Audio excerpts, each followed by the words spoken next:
The views and opinions expressed by the hosts and the guests do not reflect those of the show, the management, and the company. Hello, sa ako dito tamang oras mismo po ba ito? Joshua Martinez po ito. Aaksyonan po ba agad natin yan? Ora mismo. Tandaan nyo, ito yung dating airport.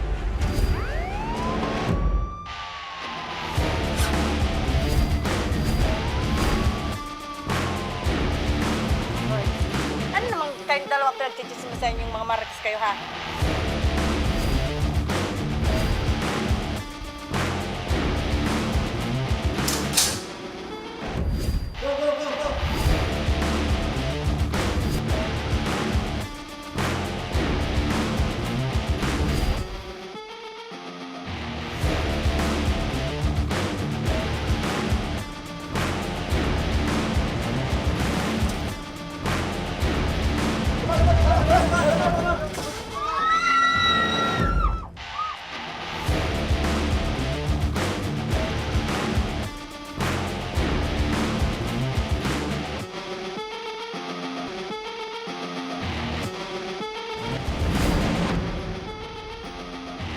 Magandang hapon sa iyo, partner, at sa ating mga masugid na taga-subaybay. Live na live po tayo ngayong araw ng Martes para magbigay ng serbisyo publiko. Magandang maulan na hapon sa iyo, partner. At syempre, magandang hapon po sa ating mga masugid na taga-subaybay at tagapakinig. Live po tayong napapakinggan sa 90.3 Radyo Uragon, Sorsogon, 88.3 sa Catanduanes at 90.7 sa Legazpo City, at live na rin tayong napapanood sa ating YouTube account. Napapanood rin tayo, partner, sa Congress TV tuwing alas 7 hanggang alas 8 ng gabi, mula Lunes hanggang Biyernes sa PTV Digital Channel 14 sa Metro Manila, Channel 46 sa GMA for the Backs at Channel 2 sa ABS-CBN TV+. Samantala, partner, umpisahan natin ang pagbibigay ng serbisyo publiko mula sa satellite office ng Action Co Center sa Naga City, Camarines Sur. Makakasama natin muli ang napakabilis tumakbo pagdating sa pagtulong at maagap sa pagtulong sa ating mga kababayan. The Fast and the Furious, partner. Si Ginoong Gerson Alvarez, ang coordinator ng Ako Bicol Party List. Sir Gerson, magandang hapon sa iyo. Magandang hapon naman po. Opo. Kasama natin dyan ngayon, Gerson, si Alfredo Duhapa Jr. Personal siyang dumulog sa ating tanggapan para humingi ng tulong para sa kanyang karamdaman. Mahigit 3 taon na raw niyang iniinda itong mga kulani na tumubo umano sa kanyang lalamunan. Magandang hapon sa iyo, Alfredo. Magandang hapon po, sir. Ma'am. Alfredo, ang palayaw mo, Fred. Pwede pong Fred, pwede pong Kim. Dalawa po kasi yung tawag Akala sa ko akin nila. Pido. Oo, pwedeng Fred, pwedeng Kim. Okay. Kumusta ngayon, Fred, ang kalagayan mo? Sa ngayon po, medyo nahihirapan po ako, sir. Kaya nga po ako lumapit dito sa Ako Bicol Tabang Ora mismo. Kasi hirap na po ako, sir. Opo. Matanong ko lang, Fred, gaano ba karaming kulani itong iniinda mo sa lalamunan at gaano ba kalalaki itong mga kulaning ito? Ang malalaki po siya at hindi naman po lahat kasi sa lalamunan. Meron pong sa ulo, sa likod, sa magkabila pong kilikili. Ayun. Hindi lang po lahat sa lalamunan. So nagkalat sa iba't ibang parte ng katawan mo? Opo, sir. Opo. Buti na lang, Fred, hindi naman naapektuhan yung pagsasalita mo. Medyo nakakapagsalita ka pa kahit may kulani ka sa lalamunan. Pinipilit ko pong ayun na pagsasalita ko kasi ang katunayan po, masakit siya habang nagsasalita po, sir. Okay. Doon ba sa mga masisilang parte ng katawan mo, may kulani ka rin? Meron po, sir. Naku. At yung ito po, lumabas na po yung nana ng kulani. Naku po. Kaya lalo ang sakit na po niya. Okay. Matagal mo na ba itong nararamdaman? Matagal mo na ba itong dinadalang mga kulaning ito? Matagal na po, sir. Magtatatlong taon na po. Okay. So, paano mo ba ito nakuha? Ang katunayan po, sir, hindi ko siya alam. Basta po, nang bumising po ako isang araw, may tumupo na pong bukol. Tapos natakot po kasi hindi naman po yun normal. Tapos nagpa-check up ako kinaumagahan. Opo. Magandang hapon po sa inyo, Sir Alfredo. Magandang hapon po, ma'am. Opo. Nabanggit nyo po na nung lumabas po ito sa katawan ninyo, syempre, na-bothered po kayo at nagpatingin po kayo sa doktor. Ako. Ano daw po yung sabi ng doktor patungkol dito, sir? Bali, 3 buwan po, na-diagnose po ako na kulani daw po yun. Tapos may isa pa po akong bukol sa tagiliran po. Ano daw po yun? Lipoma. So iba po yung diagnosis ng doktor patungkol po yung kulani nyo dito sa lalamunan at dito po sa singit, iba naman. Opo. Opo. So bakit ganun, sir? 3 taon na ininda mo ito bago ka po nagpatingin sa doktor? Hindi po. Nang magiting po ako, may bukol na po ako, ma'am. Kinaumaga, nagpa-check ako kaagad ako. Okay. So 3 taon, ano yung binabanggit mo? Hanggang ngayon, hindi pa rin nagagamot? Kumbaga po, simula po nung 2021 hanggang po ngayon, 3 taon na po yun. Pa-check up po ako ng pa-check up hanggang ngayon po, wala namang lunas. Pero may iniinom ka pong gamot?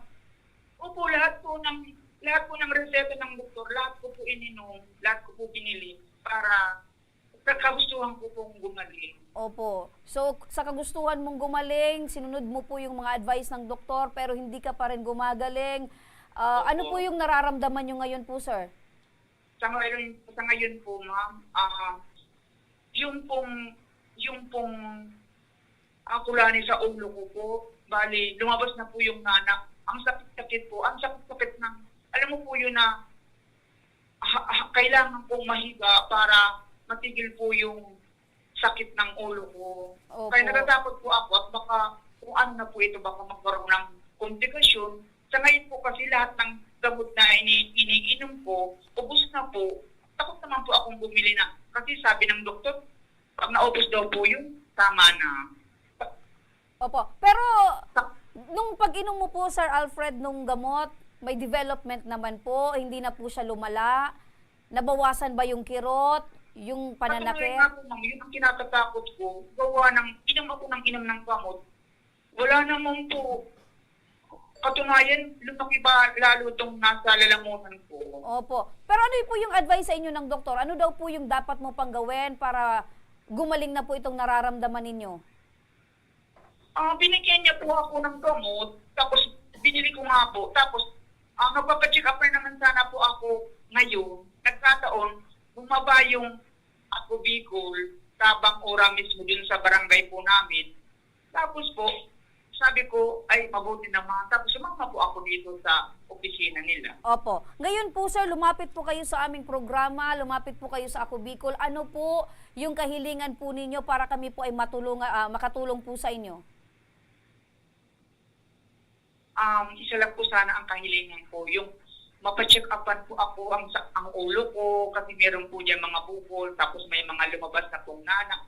Tapos sa iba't ibang parte po ng katawan ko sa may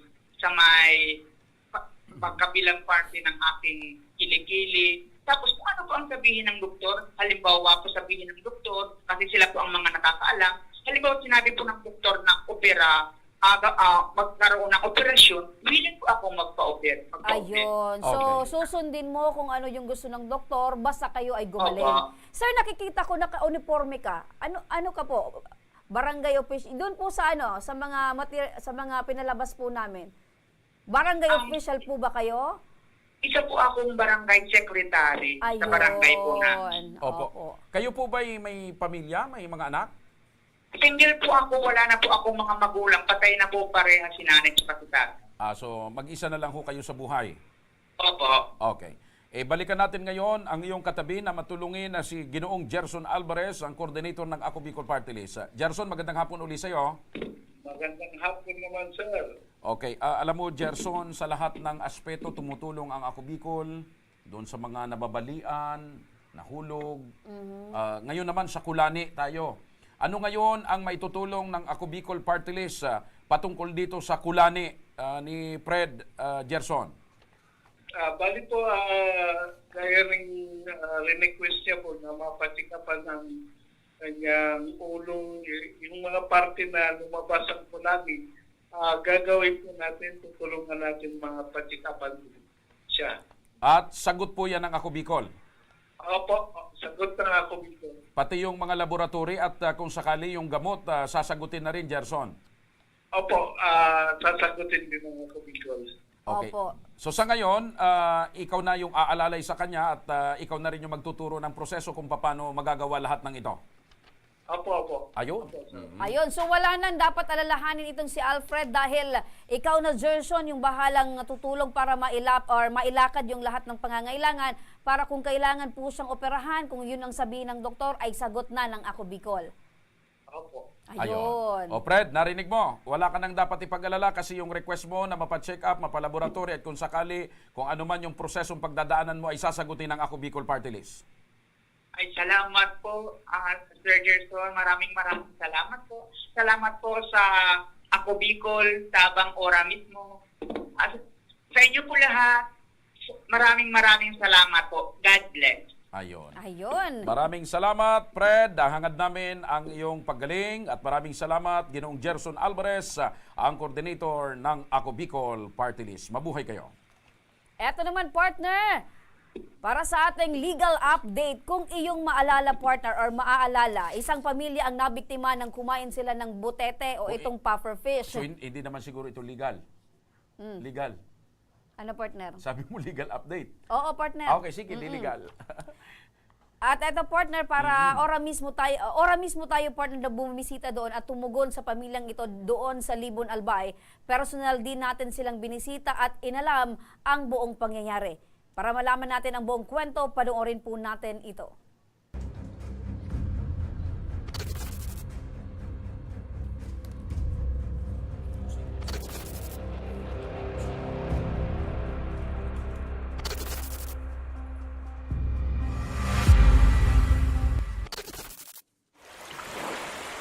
Ang tahimik at payak na pamumuhay sa isang coastal barangay ng Tambo, Libon Albay.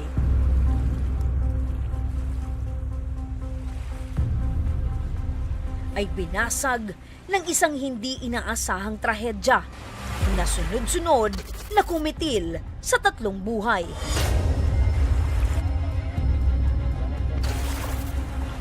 Alas 10 ng umaga ng ika-8 ng Mayo ngayong taon nang mahuli ang halos 2 kilong butete sa baybayin ng Barangay Tambo, Libon Albay. Kami nag-ari ng lambat ko. Ngayon, malapit na kami sa tabi, yung namatay, nagkuha ng yung nauli namin na butete, tinapon na namin, kinuha niya. Ngayon sabi ko sa kanya, huwag nang kunin, mayroon man ibang isda. Kinuha niya, sabi na, masarap. Sinabihan sila na huwag nang lutuin, baka malason. Ang sabi naman nung nagkuha, masarap daw. Luto nila siya kasabay yung mga amino din siya nung butete, o laman loob. Yung pala nakalalason. Nasa 2 kilo na ata yun, malaki na siya eh. Laki-laki niya. Parang ano din siya, parang butete rin. Pero iba yung ano niya, hugis. Iba yung hugis niya. Yung butete kasi medyo malaki yung chan, siya hindi. Pahaba siya na parang iba yung hugis niya. Sabi ko nung kay mama, kung pwede yan lutuin. Pero sabi ni mama, pwede naman daw lutuin. Ilang oras lamang matapos madala sa ospital, ay tuluyan ng binawian ng buhay sina Tirso at Marisa. Hindi nga namin makaya na wala na sila. Parang iniisip na lang namin, kasama namin sila. Mabigat po kasi siya po yung naghahanap ng ano namin, ng pamumuhay po. Sinanay niya po ako eh. Paano yung ano niya sa amin, pag-aalaga. Ang hirap kasi. Hindi ko akalain na ganito yung nangyayari.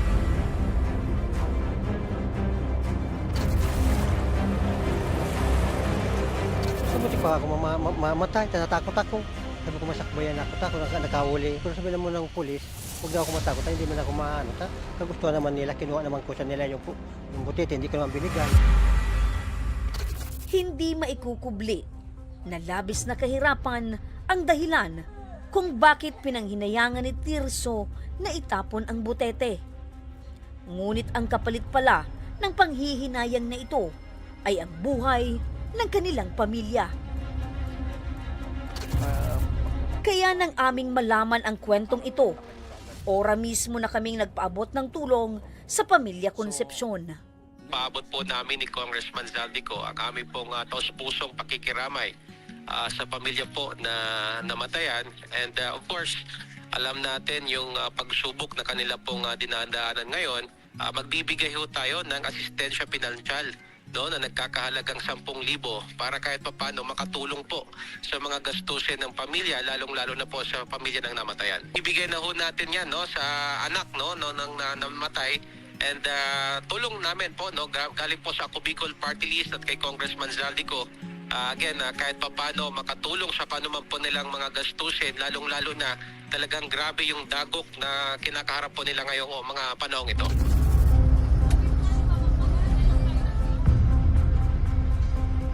Naandito tayo mga kaaksyon sa karagatang sakop ng Barangay Tambo, Libon, Albay, kung saan dito mismo nakuha itong butete o itong tinatawag na popper fish na naging rason ng kamatayan ng 3 katao sa pamilya Concepcion. Ganito yung isda na niluto ninyo. Ganito na. Malaki lang dito, ano? Sure ka na ganito. Sige. Ganito ko yung nakain na medyo malaki lang.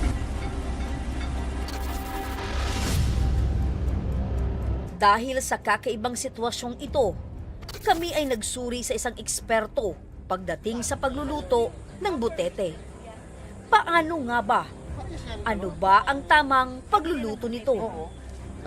Kumain ako siguro mga 10 anyos yan. Hanggang ngayon kumakain na rin ako. Iniihali siya ng balat. Pagkatapos, yung laman loob, hindi namin yun sinasama. Tinatapon naman yan. Yung laman lang. Pag napisan yung abdo, huwag mo nang kainin yun. Nakakalasing yan. Pagkakalam niyo po tayo, ano po yung klaseng ng isda yung kinain po ng pamilya? Buntili nga. Yung buntili din talaga kinakain. Ang lason talaga yun. May iniwan sa amin talang bilin yung lolo ko. Kapag kayo niya na laso, pag naano dyan sa dagat, pagkain, ito lang ang gamot. Yung ubak ng amulawin, yung kawin ng amulawin. Tapos yung agunoy, yung gamot, ilaga mo yan, inumin mo yung tubig. Yun lang ang gamot yan. Ang gamot kayo ni. Iyo, dyan mong kita nagagibaga. So, yun niyo. Iyo gwa. Iyan, so ano tayo? Ayun eh. So gamot na sinasabi mo? Tama ka din. Ede. Oh, yun, Parang yun, luya. Yun eh. Sa ilarom niya ini. Oo. Yan, Paano pag ganohan nito? Niluluto to? Oo, ugasan mo. Pagkatapos siluto mo. Kasama na so ubak ng mulawin. Yung pinakuluan yun ang iinumin. Tubig. Mabisa to, sir. Yan pinaka-number 1 bulong dyan. Dahil iniwan yun sa lolo ko. Ngunit totoo nga kayang may lunas sa lason na dulot ng pagkain ng butete. Upang malaman ang kasagutan, ay sinadya ng aming team ang tanggapan ng Bureau of Fisheries and Aquatic Resources o BIFAR Region 5. Dito namin nakilala si Ma'am Rowena Briones, ang Head of Regional Fisheries Information Unit.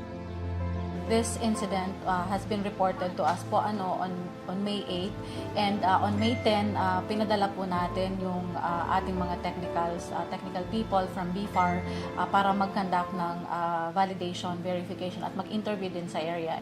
Specific pufferfish was identified as locally known as buntili.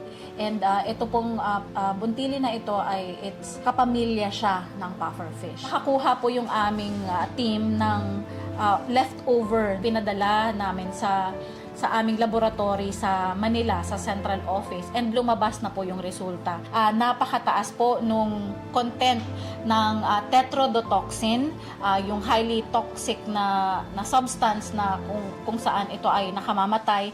At hindi lang po yun, meron din po na nag-positive din siya sa paralytic shellfish toxin, STX na tinatawag. Ito yung nandoon sa shellfish poisoning. So, 2 toxins po yung nakuha. Within 5 to 30 minutes, makikita mo agad yung epekto ng taong nakakain ito. Ganon kabilis. Yung mga taong nakakain ng pufferfish, ang pinakaunang nararamdaman nila ay pagmamanhid ng labi at dila. Ito po ay dahil doon sa toxin na tinataglay ng pufferfish na tinatawag na tetrodotoxin. Pinaparalisan niya yung kalamnan ng tao. Meron din nararamdaman na pananakit ng tiyan. Minsan po masakit yung ulo at kawalan ng koordinasyon ng katawan, sumusuka, naninikip yung dibdib, or minsan nawawala ng malay. Ina-advise ng BFAR is that kapag naka-intake, dumiretso agad sa hospital. Karamihan ang sinasabi nila, we have been eating pufferfish, matagal na namin ginagawa to, so minsan hindi sila nakikinig. Para po sa ating kaligtasan, so sa alang-alang yung ating health, isang maling step doon, then it can cost your life. Sa isang iglap lang, nawala yung 3 buhay.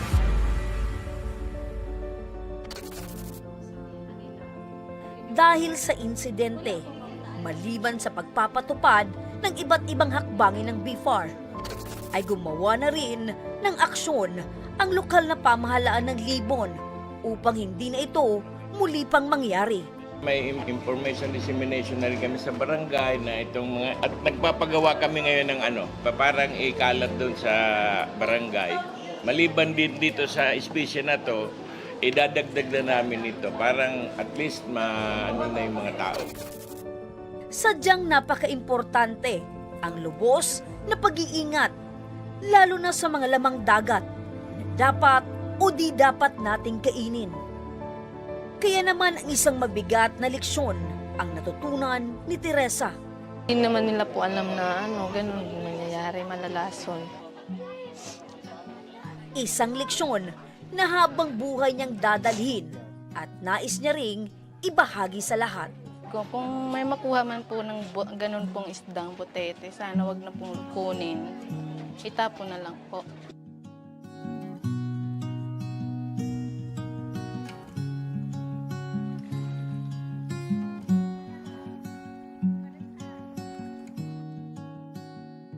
Ayun, partner. Yun Nakakalungkot nga pala. isipin dahil sa kahirapan, partner, ay kahit alam nila na ito ay hindi kinakain, medyo Hindi, actually partner, in doubt. nakakain yan.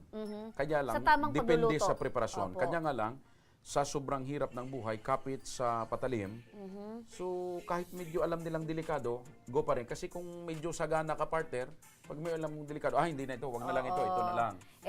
Pinilit daw partner talaga na Kasi marunong walang sila iba. magluto. Oo.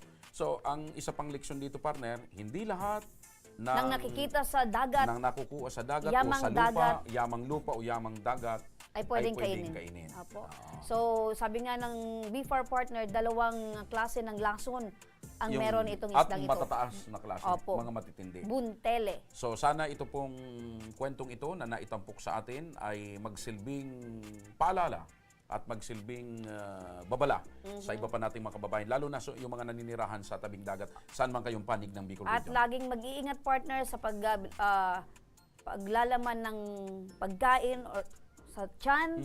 Dahil baka yan partner, ang isip natin ay yung pagkain ng tiyan, pangpahaba ng buhay, pero ang nangyari partner, Ikinamatay. kinamatay. Sa pagbabalik ng Ako Bicol Tabang Ora mismo, isang ina, hinaing ay ang karamdaman ngayon ng kanyang bunsong anak na may hydrocephalus.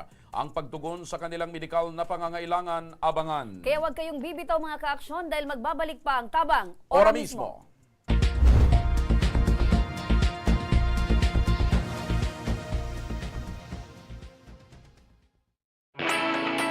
Naghahanap ka ba ng trabaho? Marunong ka bang mag-shoot ng video?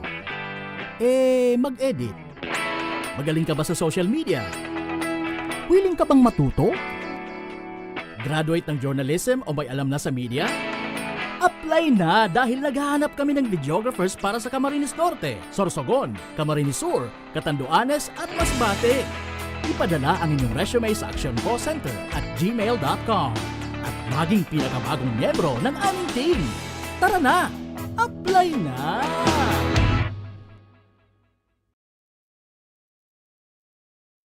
Daan-daan na po ang mga nakapagtapos at may mga kanya-kanya ng propesyon.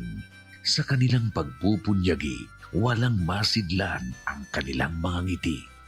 Yun at sa Gabos, nagpapasalamat po ako sa AKB Gusto ko lang po magpasalamat sa Ako Bicol sa opportunity na tigtatao po arog po sa kuya na estudyante. Dahil naandyan lang, katuwang lagi, Ako Bicol, katabang na, kasurug pa. Hindi rin nagpahuli sa pagtugon sa mga pangailangan ng ating mga healthcare workers at mga frontliners. Sa simula pa lang nitong pandemya, hanggang sa ngayon, walang humpayang pagtulong. Ay, nagpapasalamat po ako sa pagtaon ng tabang hali sa Ako Bicol Party List. Papasalamat kong dakula sa duwang congressman. Kayo nakakatabang sa muya sa gabi. Maaasahan, Ako Bicol, katabang na, kasurug pa. Tucked away in the province of Albay, known for its perfectly shaped Mayon volcano, Misibis Bay Resort, a locally owned 5-hectare private island resort. The resort is ready for all those looking to balance tranquility and adventure. This tropical destination is where guests can either choose to relax under the palm trees or have an adventure under the sun. It features modern and luxurious rooms and villas, recreational facilities, and sophisticated services.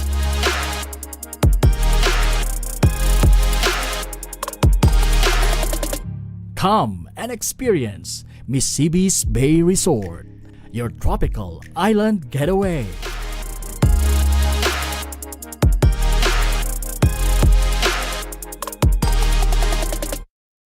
Problema sa tubig, agarang binigyang solusyon. Nagpatayo ng mga solar-powered water supply system sa mga liblib na lugar. Libre, malinis at maaasahang supply ng tubig 24/7. Dakulaang ng pagpapasalamat niya mo. Dahil may ikamalilingan habang kami nabubuhay. Dakulaang nining tabang para sa gabos na tao digdi. Salamat po. Para sa ating mga kababayang nasa laylayan, Ako Bicol, katabang na, kasurug pa. Libo-libo na ang mga nabigyan ng tulong medikal. Bata, matanda, kahit sino man, lahat ng mga may karamdaman, may maaasahan. Nagpapasalamat sa Ako Bicol Party List. Hindi po namin makakalimutan ang tulong na dinala ninyo dito sa aming bayan. Maraming salamat po. Dahil iisa lang ang tunay na nagmamalasakit. Ako Bicol, katabang na, kasurug pa. Nagbabalik na sa aksyon ang Ako Bicol Tabang. Ora mismo. Partner, makakausap natin sa kabilang linya ng telepono si Jennifer Basco, ang nanay ni Janela, 8 taong gulang na bata at bunso sa 6 na magkakapatid. Magandang hapon po sa inyo, Nanay Jennifer. Hello, Nanay. Magandang hapon. Hello po, Nanay Jennifer. Jennifer, nasan ka? Nanay, magandang hapon. Hello po, maray na hapon din po, ma. Di ba natuwa siya, partner, nung kinantahan ko siya? At sumagot na siya. Opo. Nanay, kumusta po ngayon itong kalagayan po ng inyong bunso? Okay naman po, ma'am. Okay naman po. Okay naman pala, opo, partner. okay naman. Pero kahit may hydrocephalus, okay naman yung bata. Kasi yun ang palaging iniisip ng nanay, maging okay yung bata. Oo. Opo. Nanay, kailan nyo pa po nalaman na may sakit po na hydrocephalus ito pong bunsong anak ninyo? 3 months po siya, ma'am. Opo, nung 3 months siya, saka nyo po nalaman na meron po siyang sakit na hydrocephalus. Opo. Opo. Nanay, ano po yung madalas na nararamdaman or epekto po nitong sakit niya dito po sa iyong anak?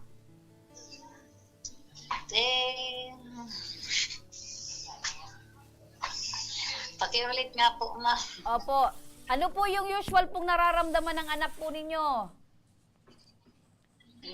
Natural lang po, ma'am. Opo. So, pero sa edad niya, hindi po siya makapaglaro, makagalaw. Nagagalaw naman po, ma'am, siya. Kaso hindi lang po siya nakakakita, nakakapagsalita. Opo. So, yung mata niya apektado na dahil po sa kanyang sakit. Opo, duman po sa kanyang hilang na hydrocephalus. Mrs., ilan ho lahat ang anak ninyo? Sir? Ilan po lahat ang anak ninyo? 6 po, sir. Pang ilan ito? Itong may hydrosop ay Bunso po. bunso. Bunso. Oh, kumusta? Ano pong hanap buhay niyo ni Mister? Ako po, tagapag-alaga po ng aking PWD. Yung aking pong Mr. Sir, nagdadrive po ng jeep. Okay, so kumusta naman yung kita ni Mister? Sapat naman ba sa gastusin ng naman po, pamilya niyo? nakakataop naman po kami. Tapos, malaki naman pong tulong para sa baby namin na pambakal ng gamot ng maintenance niya, gatas, pandaya-per po, sir. Opo. So ngayon po, lumapit po kayo sa programang Ako Bicol Tabang Ora mismo. Ano po yung pinakakailangan na gusto po ninyong maibigay po sa inyo? Kahit po, sir, po lang yung sa gatas po, tapos diaper. Kasi 3 lang po ang kailangan niya, yung pang-maintenance po niyang gamot po na Phenobarbital. Ayun. Opo. Nanay, matanong ko lang po, di ba, bunso po itong anak ninyo sa 6. Opo. Opo. Yung 5 po, nanay, normal naman. Opo, normal po sila. Ito lang po, ma'am, na bunso po ang medyo medyo nagkaroon siya ng ganyang sakit. Opo. Pero yung 6 po, wala po. Mga Opo. normal po sila. Ano po yung sabi ng doktor? Meron po bang sa lahi ng asawa nyo or sa inyo po na meron pong ganitong sakit? Wala naman daw po, ma'am, nakukuha yun sa lahi. Parang lang daw po. Ang sabi po sa akin ng doktor, pag menopause baby daw po ini. Menopausal baby. Kumusta Opo. naman po nung binubuntis nyo po itong bunso ninyo? Nagkasakit Okay po naman. ba kayo? Okay naman po, ma'am. Kumpleto po ako sa injection, sa vitamin. Tapos pagdating po ng 7 months, nagpa-ultrasound po ako. Okay naman po da. Opo. So, kaya nagulat po kayo na ganito po yung ikinalabasan Opo, ng anak po ninyo. Opo, kaya po nga tinatanong ko yung doktor, paano po nangyaring nagkaroon po yung baby ko ng ganitong sakit? Normal naman po siya nung inaki. Opo. So ngayon po, nanay, dumulog po kayo dito para po doon sa mga nababanggit nyo pong pangangailangan. Opo, thank you po, ma'am. Okay, so nagpasalamat na kaagad si nanay. Oo, Eto, dahil dyan sa problema nyong inilapit, nanay, ora mismong tutugunan yan ang inyong pangangailangan. Makakausap natin sa linya ng telepono si Miss LB Sedeño, ang coordinator po ng Ako Bicol Party List. Thank you po, ma'am. Makinig po kayo, nanay, ano? Miss LB, magandang hapon. Yes po, good afternoon, Miss Remy, and good afternoon din kay Nanay. Opo, Miss LB, naka-confine pa pala po itong bunso ni Nanay Jennifer at humihingi po ng tulong para sa gamutan, hospital bills. Ito po ba ay kaya nating ilapit po sa inyo pong tanggapan sa Ako Bicol Party List para matulungan po ito? Yes po, Miss Remy. Wala pong problema. Once po na may bill na nanay yung pasyente nyo, dalhin nyo lang po here sa Malasakit Center. Table 4, nandito lang po ako everyday, except Sunday po. Pwede nyo po akong puntahan para matulungan kayo na ma-zero balance po yung kanyang bill. Opo, so matutulungan po natin. Yun ang pinaka-importante. Nanay, narinig nyo po. Opo, ma'am. Thank you po ng maraming salamat. Actually, nanay, dumadaan po ako dyan sa ward ng PEDSA. Nagtitingnan ko minsan yung mga pasyente dyan. Pwede nyo akong lapitan. Okay. So, klarado yon, matutulungan at sasagutin ng Ako Bicol Partner yung Yes po, Sir Joss. Yan ang sabi sa atin ni Kong Saldi, lahat ng nangangailangan ng tulong, kailangan nating tulungan sa abot ng ating makakaya. Mabuhay po kayo sa Ako Bicol. Ma'am LB, maraming salamat at ipagpatuloy nyo po ang napakagandang paglilingkod sa bayan. Opo. Thank you so much. Nanay Jennifer, ano po yung masasabi nyo po na yung kahilingan po ninyo ay ora mismo pong tinugunan, sinagot po ni Miss LB at syempre ng Ako Bicol Party List? Para po sa kuya, ma'am, maraming salamat po. Kahit po paano, matutulungan na po yung baby ko ng kanyang kahit konting pangangailangan lang. Opo. Po, ma'am. Huwag po kayo mag-alala, nanay. Aalalayan po kayo ng team ng Ako Bicol Tabang Ora mismo para tuluyan pong matulungan kayo at ihatid pa kayo ng ambulansya po sa pag-uwi po ninyo para komportable kayo. Ayun. Sa paglalabas po ninyo ng ospital, babayaran po yung hospital bill ninyo ng Ako Bicol at syempre, para maging komportable, tama si partner, pag uwi po ninyo, ay isasakay po kayo sa ambulansya ng Ako Bicol Party List at Tabang Ora mismo. Opo, at papaisnakin pa kayo, nanay. Thank you po, ma'am. Opo, papaisnakin pa kayo, nanay, kung may madaanan kayong nagtitinda ng maruya. Halimbawa, di ba, ambulansya. Ganyan tayo tumulong, partner, di ba? Kung nagugutom yung tayo ng bala niyan, partner. Sa mga may problemang legal at medikal na nais humingi ng tulong sa ating programa, maaari po kayo magsadya sa aming tanggapan sa ground floor ng Embarcadero de Legazpi Victory Village, Legazpi City. Bukas po ang aming tanggapan mula Lunes hanggang Sabado alas 8 ng umaga hanggang alas 5 ng hapon. Sa mga nasa Metro Manila naman po at kalapit na lugar, maaari po kayong humingi ng tulong sa Action Call Center sa North Wing ng Batasan Pambansa. Magpunta lamang po kayo tuwing araw ng Lunes alas 8 ng umaga hanggang alauna ng hapon. At para sa mga kababayan naman natin na nasa Caloocan City, bukas na rin ang ating tanggapan sa Barangay 175, Multipurpose Hall, Caloocan City. Para sagutin ang inyong mga medikal at legal na pangangailangan mula alas 10 ng umaga hanggang alas 12 ng tanghali, mga ka-aksyon. Ayan, maaari na rin po kayong magtungo sa Ako Bicol Tabang Ora mismo ni Congressman Zaldico sa Camarines Norte, sa Provincial Capitol Building, Barangay 3, Daet, Camarines Norte. Para naman sa mga taga Camarines Sur, maaari na rin po kayong dumulog sa Zone 2, Tagungtong, Goa, Camarines Sur. Bukas po ang aming tanggapan mula Lunes hanggang Biyernes, alas 8 ng umaga hanggang alas 4 ng hapon. Maaari din po kayong magpadala ng mensahe sa aming official Facebook page na Ako Bicol Tabang Ora mismo. Kahit anong reklamo po ay aming tinatanggap. Huwag niyo rin pong kalimutan na i-follow ang aming mga official social media accounts sa aming Facebook account, YouTube at TikTok account, Ako Bicol Tabang Ora mismo. Hanggang bukas mga ka-aksyon, sama-sama nating aksyonan ang mga problemang medikal at legal.